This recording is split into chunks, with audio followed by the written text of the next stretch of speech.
আমরা জানি যে একের পর এক ঘূর্ণিঝড় আসে আর তার দাপটে কিন্তু বিপর্যস্ত হয় জনজীবন।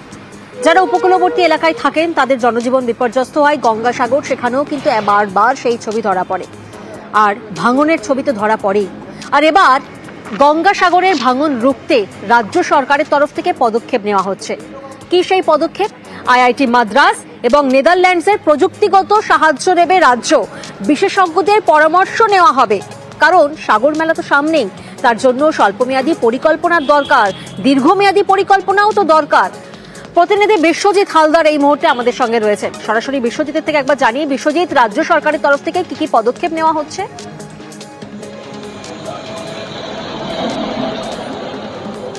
হ্যাঁ দেখো, প্রথমেই তোমাকে বলে রাখি যে গঙ্গাসাগরের পরিস্থিতি নিয়ে কিন্তু চিন্তায় জেলা প্রশাসন থেকে শুরু করে রাজ্য, এবং সেই জায়গাটাই কিন্তু উঠে আসছে। এবং যে প্রথম কথা হচ্ছে কি করে গঙ্গাসাগর কপিলমুনি মন্দিরকে বাঁচানো যায়, কারণ অতীতে 3টে মন্দির কিন্তু ইতিমধ্যে চলে গিয়েছে। এবং সেই জন্যই সেচ দপ্তরের যারা যিনি মন্ত্রী রয়েছেন তিনি কিন্তু ইতিমধ্যেই একটা বৈঠক করে গিয়েছেন এবং কড়া বার্তা দিয়ে গেছেন যে সেচ দপ্তরের যে কন্ট্রাক্টর রয়েছে তাদেরকে কিন্তু সঠিকভাবে কাজ করতে হবে, এবং যারা ইঞ্জিনিয়ার রয়েছে তাদেরকে কিন্তু একদম যে পরিকল্পনা করেই কাজ করতে হবে। এবং সেই পরিকল্পনার জন্য যেটা আইআইটি মাদ্রাজ এবং যে হচ্ছে নেদারল্যান্ডসের যে প্রযুক্তি, যেভাবে তারা বাঁধ তৈরি করে সেই টেকনিকটা কিন্তু এখানে অবলম্বন করতে হবে। শুধু গঙ্গাসাগর নয়, এটা কিন্তু গোটা সুন্দরবনের জন্য কিন্তু এইটা করতে হবে। এবং এখন গঙ্গাসাগরের জন্য স্বল্পমেয়াদী কাজ করতে হবে, কিন্তু এই গঙ্গাসাগর মেলা চলে গেলে তখন কিন্তু দীর্ঘমেয়াদী কাজ করতে হবে। শুধু গঙ্গাসাগর নয়,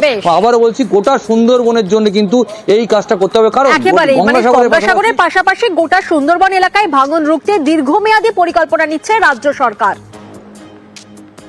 প্রকৃতি আঘাত করছে, সেই আঘাতকে আমরা গঙ্গাসাগরের মেলা এবং কপিলমুনির আশ্রমকে কি করে বাঁচাবো, সাময়িক কিছু পদক্ষেপ নিতে হচ্ছে, শর্ট টার্ম মেজার এবং লং টার্ম মেজার। নেদারল্যান্ড গভর্নমেন্টের আমরা টেকনিক্যাল এক্সপার্টাইজ সিক করেছি। ওয়ার্ল্ড ব্যাংক এই ব্যাপারটা নিয়ে উৎসাহ প্রকাশ করেছে। টেকনিক্যাল এক্সপার্টাইজ স্টাডি করছে। ইট ইজ এ কমিটমেন্ট, করতে হবে।